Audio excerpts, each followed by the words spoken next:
Halo anak-anak, apa kabar semuanya? Pelajaran Bahasa Indonesia kali ini memasuki modul 406 bab 1.1 dan Pak Guru Riki akan mengajarkan pelajaran Bahasa Indonesia yang menyenangkan untuk anak-anak. Kalau sudah siap, Bapak Riki akan memberitahu judulnya. Judulnya adalah pelajaran kita menyampaikan kembali isi pengumuman yang dibacakan anak-anak.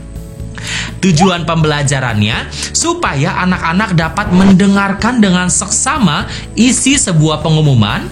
Berikutnya anak-anak dapat memahami isi pengumuman yang dibacakan. Dan terakhir anak-anak dapat menyampaikan kembali isi pengumuman yang sudah didengar.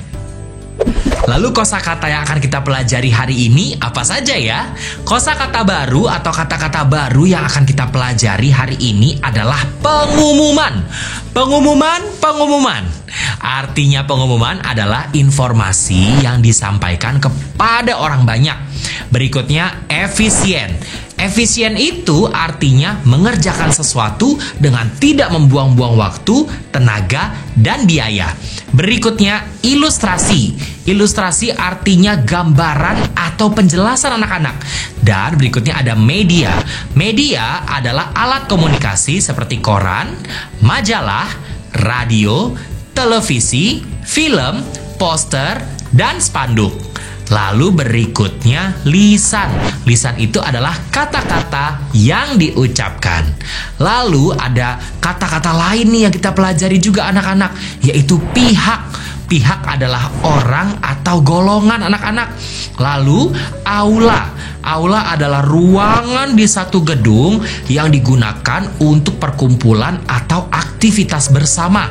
Lalu ada persami. Persami adalah singkatan dari perkemahan Sabtu Minggu. Lalu ada WIB. WIB adalah singkatan untuk Waktu Indonesia Barat. Nah, berikutnya kalau anak-anak melihat ada tulisan S.D atau S_D seperti ini, artinya adalah singkatan sampai dengan. Nah, sekarang anak-anak kita akan belajar nih bagaimana cara menyampaikan kembali isi pengumuman yang dibacakan anak-anak.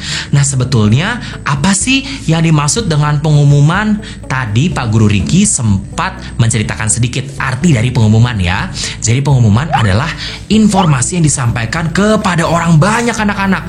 Dan pengumuman itu biasanya berguna untuk membuat proses penyampaian informasi kepada orang lain supaya lebih cepat dan lebih efisien. Seperti itu anak-anak. Contohnya Bapak Riki akan menunjukkan satu ilustrasi. Ada Bapak Guru, seperti Pak Riki. Pak Guru ingin menyampaikan informasi tentang jadwal penerimaan rapot kepada orang tua murid kelas 4. Orang tua murid kelas 4 sedang berkumpul. Lalu ada Pak Guru juga. Lalu ini dia yang terjadi. Karena isi informasi yang ingin disampaikan oleh Pak Guru sama untuk semua orang tua murid kelas 4 SD, makanya akan lebih cepat dan efisien apabila dibuat sebuah pengumuman. Apalagi nih anak-anak kalau informasinya ditujukan untuk lingkungan yang lebih luas lagi. Kalau tadi kan contohnya cuma beberapa orang tua murid aja ya.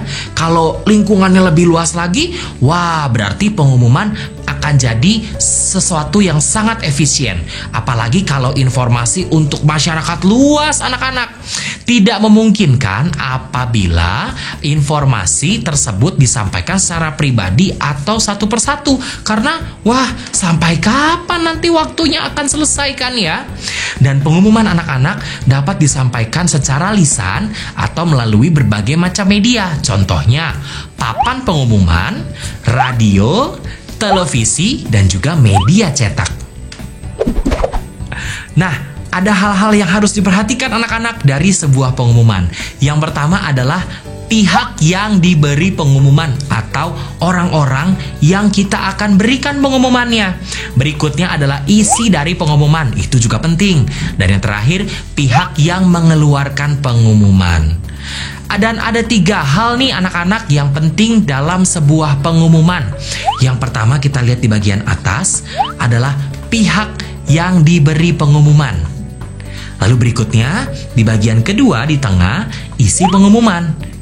Dan terakhir, di bagian paling bawah adalah pihak yang mengeluarkan pengumuman. Dan anak-anak juga harus memperhatikan contoh pengumuman yang Bapak Guru Riki akan berikan. Nomor 1, pihak yang diberi pengumuman adalah orang tua siswa-siswi SD Banjar. Terletak di bagian atas dari surat pengumuman. Berikutnya, isi pengumuman terletak di tengah bahwa pengambilan rapot akan dilaksanakan hari Sabtu 20 Agustus 2017 di ruangan kelas pada pukul 8 sampai pukul 12 siang.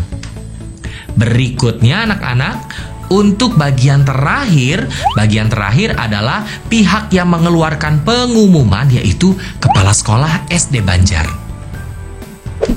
Nah, apabila atau jika pengumuman dipasang di dinding sekolah atau papan pengumuman, lalu murid-murid kan perlu nih menyampaikan kepada orang tua.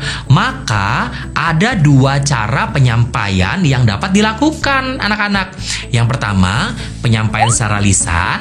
Yang kedua, penyampaian secara tertulis. Nah, penyampaian pengumuman secara lisan akan kita bahas dan akan Pak Guru Riki jelaskan. Untuk dapat menyampaikan kembali isi pengumuman secara lisan atau kita bicarakan kembali nih anak-anak, maka kita harus benar-benar memahami isi pengumuman tersebut dan mengingat lagi apa ya hal-hal penting yang akan disebutkan atau telah disebutkan dalam surat pengumuman. Biasanya isinya adalah 1, pihak yang diberi pengumuman. Kedua, rangkuman isi pengumuman. Ketiga, pihak yang mengeluarkan pengumuman. Nah, kalau sekarang kita masuk ke penyampaian secara tertulis. Kita ingin memberikan pengumuman secara tertulis nih anak-anak ya. Kalau kita memberikan penyampaian secara tertulis, maka kita perlu merangkum. Merangkum itu seperti mengambil inti-inti atau ide-ide pokok, lalu kita tuliskan kembali anak-anak dari pengumuman itu. Jadi kita akan mencakup 3 hal penting yang disebutkan sebelumnya di dalam selembar kertas. Nah, sekarang anak-anak cobalah untuk menuliskan rangkuman isi pengumuman secara ringkas, namun harus memuat atau mencakup semua hal penting dalam pengumuman. Contoh pengumuman di bawah ini ya yang akan ditunjukkan. Ini dia. Sekarang anak-anak perhatikan baik-baik bagaimana cara contoh merangkum pengumuman ya. Nah, yang pertama kita akan kalimatnya dimulai dari kepala sekolah. Kepala sekolah anak-anak adalah pihak yang mengeluarkan pengumuman. Lalu berikutnya ada kata-kata seluruh siswa SD Berjaya.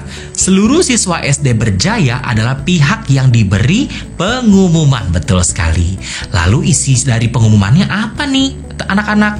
Isinya adalah kepala sekolah mewajibkan seluruh siswa SD Berjaya untuk mengikuti acara kunjungan daerah kumuh di belakang sekolah pada hari Selasa 24 Oktober 2017 dan akan berangkat bersama jam 8 pagi dari sekolah. Para murid diwajibkan mengenakan pakaian olahraga dan membawa 2 pakaian bekas. Apabila anak-anak ingin menyampaikan kembali isi pengumuman yang tadi tuh ya anak-anak kepada orang lain secara lisan, maka ada beberapa hal yang harus diingat ya.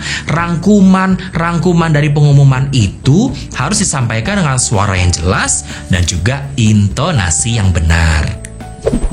Contohnya anak-anak, kalau anak-anak ingin menyampaikan kembali pengumuman kepada ibu atau kepada orang tua anak-anak, maka kita harus menyampaikannya seperti ini nih anak-anak.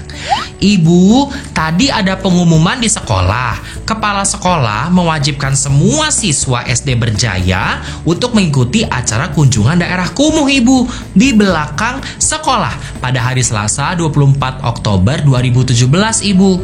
Dan seluruh murid akan berangkat bersama dari jam 8 pagi dari sekolah. Dan para murid ibu harus diwajibkan mengenakan pakaian olahraga. Dan kita juga harus membawa 2 pakaian bekas. Sedangkan untuk anak-anak yang ingin menyampaikan kembali pengumuman yang tadi tuh kepada orang-orang lain secara tertulis, maka rangkuman dari pengumuman harus dituliskan kembali di selembar kertas dan juga diberikan kepada orang yang perlu mengetahui pengumuman tersebut. Misalnya kepada orang tua atau kepada orang lain yang membutuhkan. Contohnya seperti ini nih anak-anak. Bu, kepala sekolah mewajibkan seluruh siswa SD Berjaya untuk mengikuti acara kunjungan daerah kumuh di belakang sekolah pada hari Selasa 24 Oktober 2017 dan akan berangkat bersama pukul 8 pagi dari sekolah. Para murid diwajibkan mengenakan pakaian olahraga dan membawa 2 pakaian bekas. Baik, sekarang Pak Guru Riki punya beberapa contoh panduan buku kegiatan yang anak-anak harus perhatikan baik-baik ya. Ini dia contoh pengumuman yang pertama. Ini contoh pengumuman berikutnya, pengumuman kedua. Masih butuh contoh? Tenang, Pak Guru Riki masih punya. Ini contoh pengumuman yang ketiga. Nah, ada lagi nih contoh pengumuman yang keempat untuk anak-anak. Dan terakhir, ini contoh pengumuman yang kelima untuk anak-anak dapat pelajari ya. Oke, setelah mendengar penjelasan dari Pak Guru Riki yang cukup panjang dan juga banyak contoh, berarti sekarang waktunya untuk anak-anak mengambil buku kegiatan dan alat tulis. Kita mengerjakan bab 1.1 latihan kita, menyampaikan kembali isi pengumuman yang dibacakan. Selamat mengerjakan!